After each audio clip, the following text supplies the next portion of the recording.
Okay, guys, I'm pushing you with this. Okay. So tonight I have done research, additional research, and which I hope will, give you ideas and will pique your interest too, just like how it did to me. So my question to you: what if that very thing above your head is something that can indicate your success or your failure? What if the very element above your head that's often neglected can be a catalyst for innovation, for creative thinking, for abstract thinking, for your focus, for the very good meal that you're wanting to make out of that recipe? What if? So today we're going to discuss about how the height of your ceiling can make or break your brain.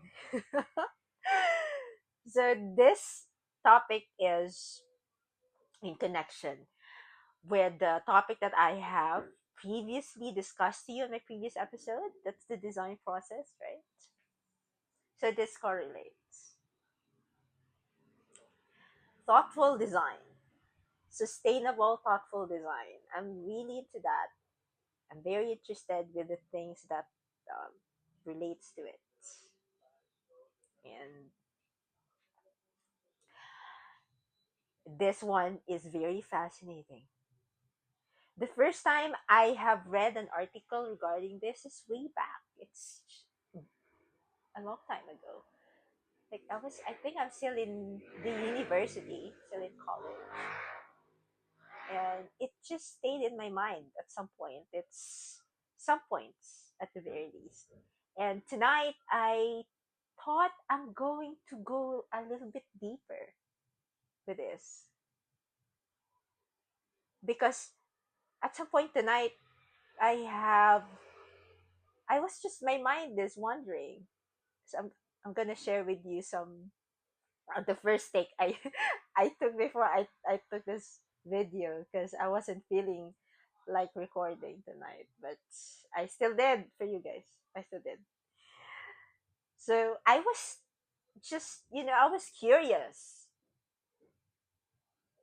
because these ideas that comes in my mind, it happens. The light bulbs. It happens whenever I'm in autopilot mode.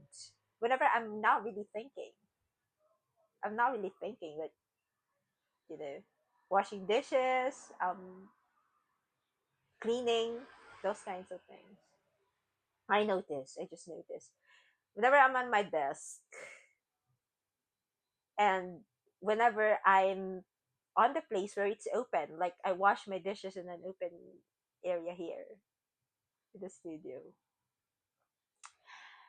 I get those light bulbs. I get those ideas. And yeah, I write those down whenever I get those because I tend to forget.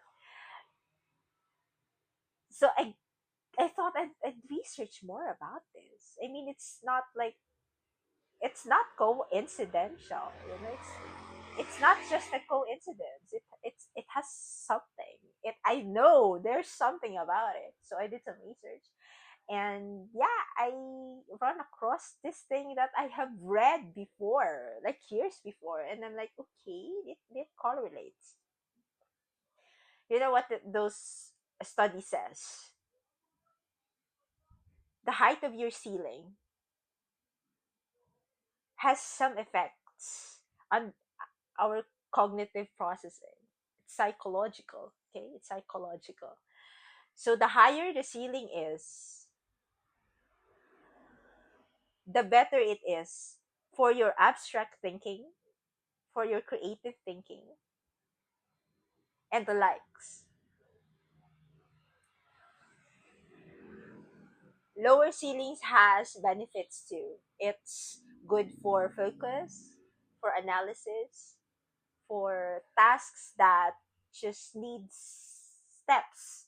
Like you need to do this thing technically. Like there's some steps that you needed to follow to finish this task. So low ceilings are good for that. Amazing, right? It's fascinating.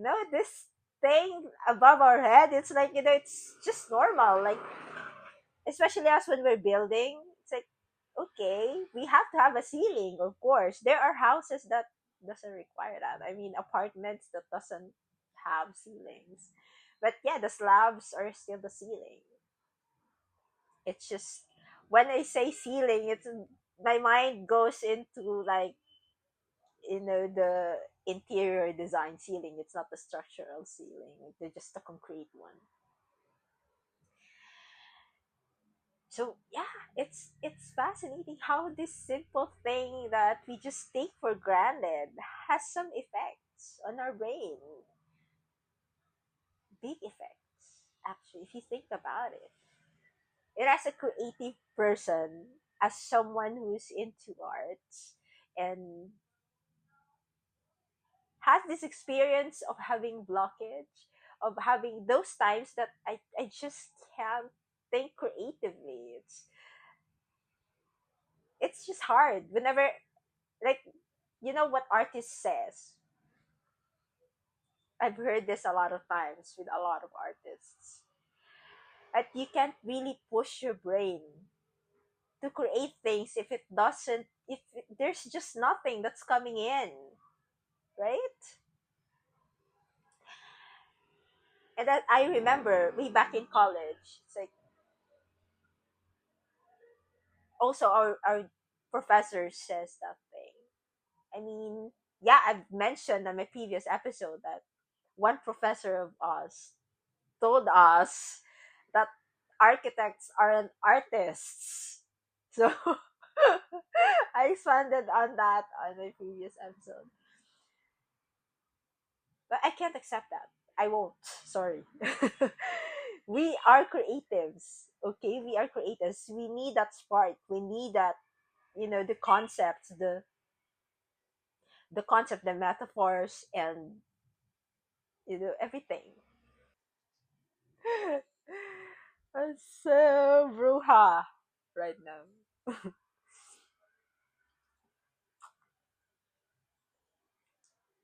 So as I was saying, architects are creatives. Okay, architects are creatives. So one of my professor, well, not just one. Well, my professors are architects as well, so they know this struggle with concept making, with idea creation, with being creative, basically. I remember one of them suggested we go out. We go out in nature, we go around, we breathe fresh air, we just refresh the environment that we are in, and it's gonna help. It's gonna help our creative process, our creative response. And that is effective. That is effective. However, the challenge is, what if you're in the city? Excuse me. You're in the city, you don't have greens there. Well, if you're in the desert, what now? Those kinds of things. I know it's just dramatic examples, but it's inevitable. There will be times that there won't be greens, that there won't be a chance that we can go out. We're just gonna be in the room, in the house. Like, let's say, for example, during the pandemic times, you can't really go out. So what if you're just in your room, right? You don't have the chance to go out because you're gonna risk yourself at the same time.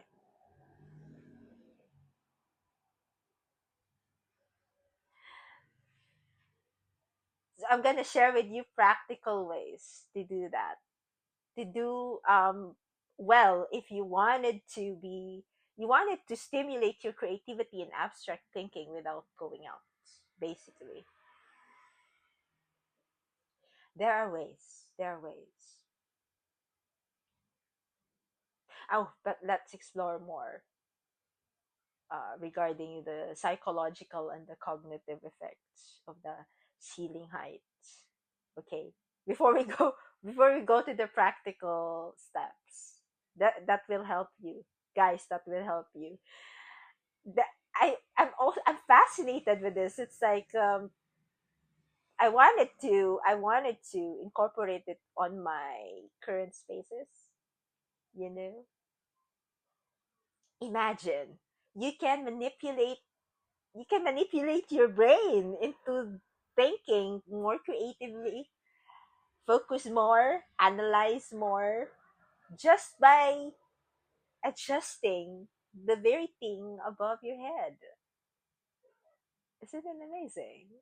It is amazing. I'm amazed by it. So as designers, okay, I'm going to relate this. Previously, on my previous episode, I've discussed about my client, right? So I have a client, he's a chef, he's a cook. So with regards to that design process, you, if you're a designer right now, if you hear me, you understand. This is one of a design factor. It's a thoughtful design that should be implemented, especially if if you're concerned and compassionate with regards to your client, you really want to make their life better and help them with regards to these things. So I have a chef, right? A cook, a client that's a cook. I would design his kitchen. I would love to design his kitchen. It will be ergonomic, of course. And I promise you, last time we're going to discuss about that next time, guys. Okay. So I'm going to know how he moves around the kitchen and everything. Like, of course, the very thing that his feet is stepping on, and the very thing that his hands are working on. Also, you have to keep in mind the thing that is above his head. It's the ceiling, right? And cooking is something. It's not really it's analytical, but you need focus on it. You need to focus on cooking. Well, you have this recipe, and you need to follow them. I mean, even though if you have the recipe in your head, you have to concentrate. You have to concentrate. I have been there. I'm baking and I have my recipe in my head, and I have to concentrate. I have to concentrate. So proper the most proper design for that is to give the kitchen of our client a little bit low. We're gonna make it more intimate because we wanted to help him with his cooking. We wanted to help him concentrate and focus. So that's how important it is. Fortifying my previous episode, to know your client first so that you can help them at a deeper level. To know their needs, to know their profession, to know how their work, how what they need in their space, in their home, basically.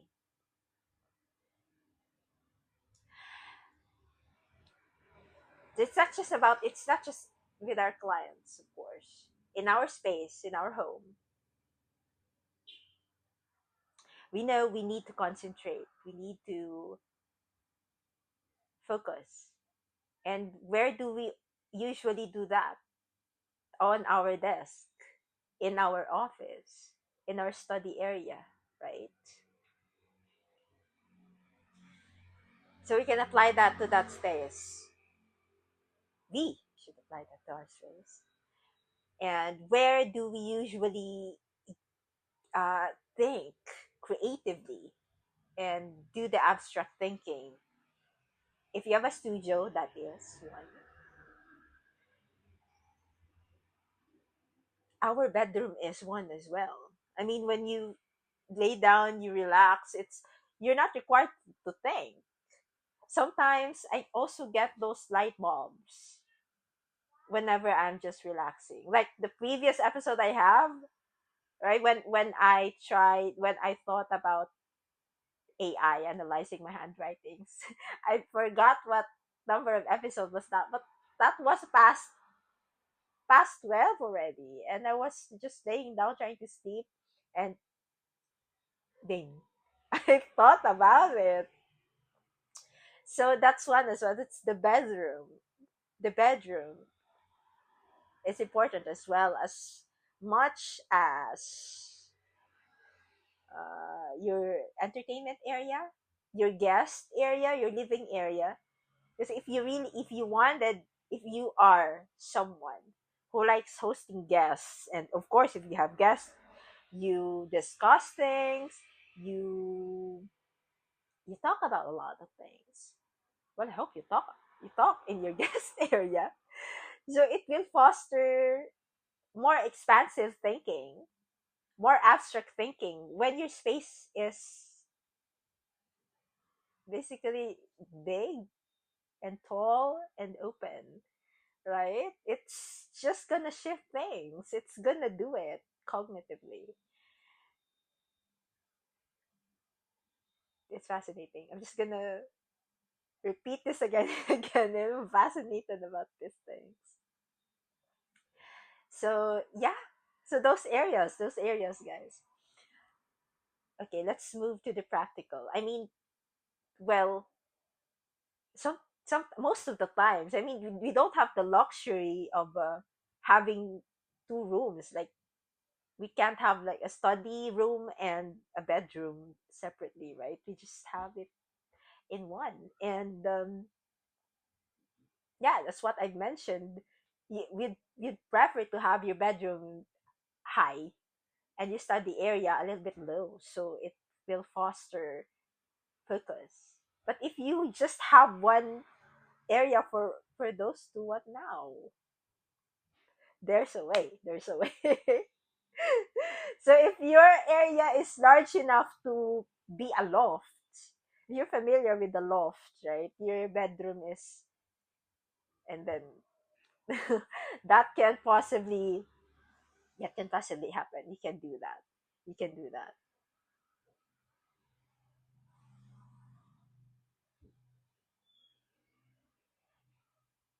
Or you just have this, what do you call this? Okay, you have an area for your study, like it's just a table. It's just a table. You can put overhead cabinets, overhead cabinets. That's going to give you an illusion of, the ceiling, the bottom of your cabinets on the on your head. That's one thing. And if you wanted your bedroom, like you already have a bedroom and it feels so tight and it feels low, there's a trick as well. It's either you can use paint. So the trick with the paint is you make your ceiling color lighter than your walls. So it's better to have the lightest is white, right? White, egg white, and shell. Then that's gonna give you an illusion of a higher ceiling. Or else, if you are into wallpapers, you can use wallpaper, but do use the one that's vertical, that has vertical designs. That's going also to give you an illusion of a higher ceiling at an expanded area going to the ceiling.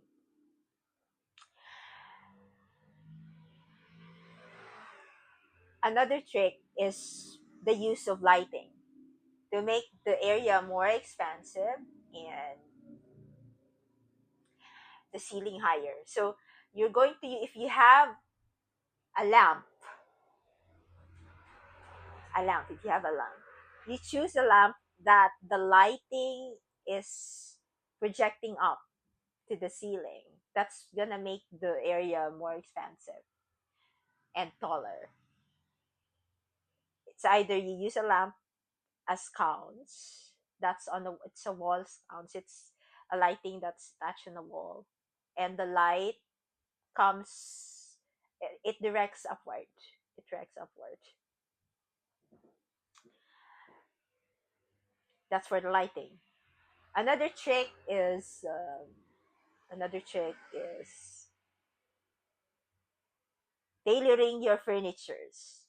You will want to use furnitures that's light on the eyes. Light furnitures have this feature that's open below. It has thin legs, guys, and a low profile furniture is like you have low. Why low profile furnitures?